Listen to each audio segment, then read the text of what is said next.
Yo soy Francisco Sepúlveda Y yo soy Héctor Toro. y esto es Estructuras de Mitigación de Tsunamis. En la actualidad, los asentamientos humanos se han establecido en diferentes partes del mundo, tanto en llanuras como en altas montañas. Nosotros en Chile, la gran mayoría de nuestras ciudades están construidas en base a zonas costeras, para una zona de estrategia básicamente para poder exportar nuestros materiales fácilmente e incluso poder disfrutar de playas, ¿por qué no, no es cierto? No debemos tener en cuenta de que en el momento en que nosotros estamos disfrutando la playa, nos puede significar de que en cualquier momento un terremoto puede ocurrir. Y si esto ocurre, nos condiciona el hecho de que puede ocurrir un maremoto o un tsunami, como nosotros lo llamamos. Esto puede condicionar lo que puede ser la vida humana, tanto la vida humana como estructuras que pueden estar alrededor. Un tsunami puede llegar a destruir todo a su paso, llegando desde edificios, ciudades enteras incluso. Este efecto puede funcionar no tanto nos afecta en costos, no tanto solamente monetarios, sino que también en vidas humanas. Este elemento tsunami es tan importante que nosotros hemos encontrado estructuras diferentes de mitigación para poder para usarlos en Chile. Y de esta manera poder disminuir los daños y las pérdidas humanas que pueden ocurrir, tanto por disminución de poder de las olas, como poder llegar a detenerlas o disminuir su velocidad completamente. Ahora voy a hablarles acerca de las estructuras de mitigación que hemos encontrado. Los temas que hemos encontrado nosotros en nuestro trabajo ha sido el llamado rompeolas, que es un muro de hormigón que se construye en las costas de la región para así poder defendernos de la llegada de un tsunami. Y las cuales, con ejemplos, tenemos el buen ejemplo que tenemos en Japón. Estas estructuras son de hormigón, no, estas estructuras dan una altura en base al tsunami histórico que presenta la zona más grande que ha obtenido. Para esta manera, cuando la ola pueda acercarse a las costas de estas ciudades, puedan ser protegidas al momento de disminuir su velocidad y su poderío. Otro elemento que podemos utilizar acerca de ellos son el bosque de mitigación. Este se trata de un bosque frondoso que tiene unos 300 metros de ancho, en el cual se utiliza para que el tsunami, al llegar a las costas de nuestros países, baje su velocidad y su poder completamente, para así al llegar al otro lado, para que cuando cruce la ola, que es lo que va a ocurrir obviamente, llegue con una fuerza mucho menor y con mucho menos poder, haciendo de que el momento de escaparse sea mucho más útil. Ahora, también poseemos diques, por ejemplo, para poder utilizarlos en las mismas olas y construir terraplenes altos en los medios del camino para bajar su velocidad.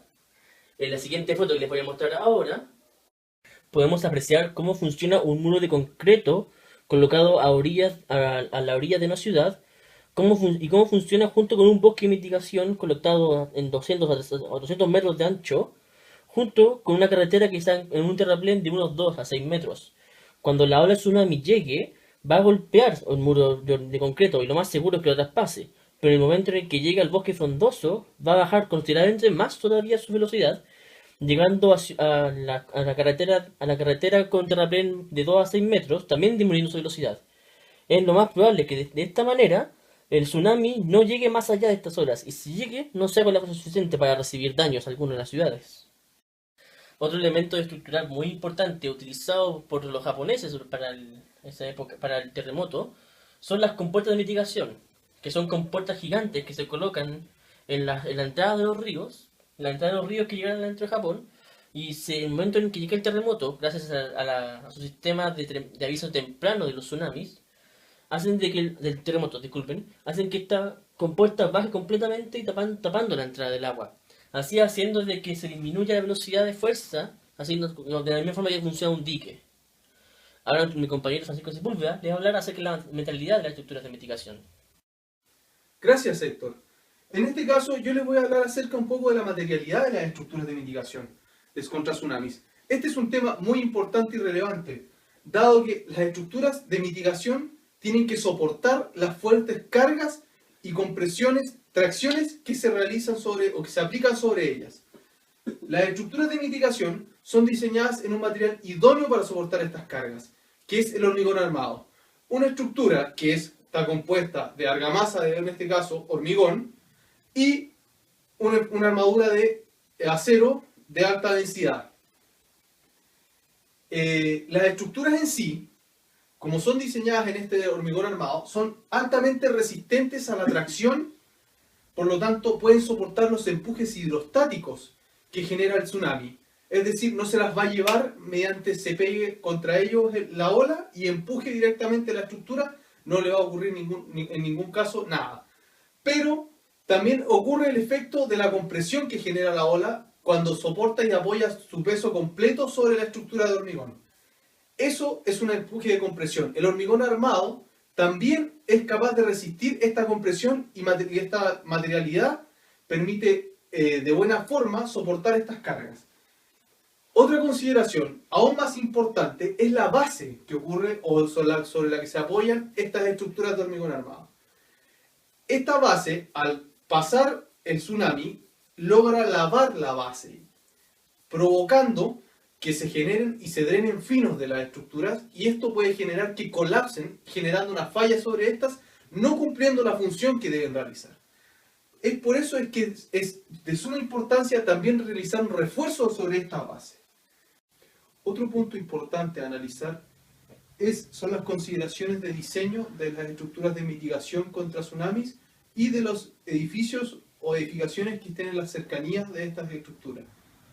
Principalmente está el diseño vertical, el cual tiene en consideración a la cantidad de personas que habitan en un lugar, el tiempo que habitan en el lugar y cómo y qué es lo que hacen en ese lugar.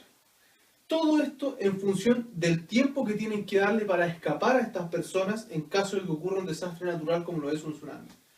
Otra consideración es el cálculo estructural de las estructuras de mitigación. Estas deben ser calculadas en base al máximo tsunami histórico que se realizó en la zona.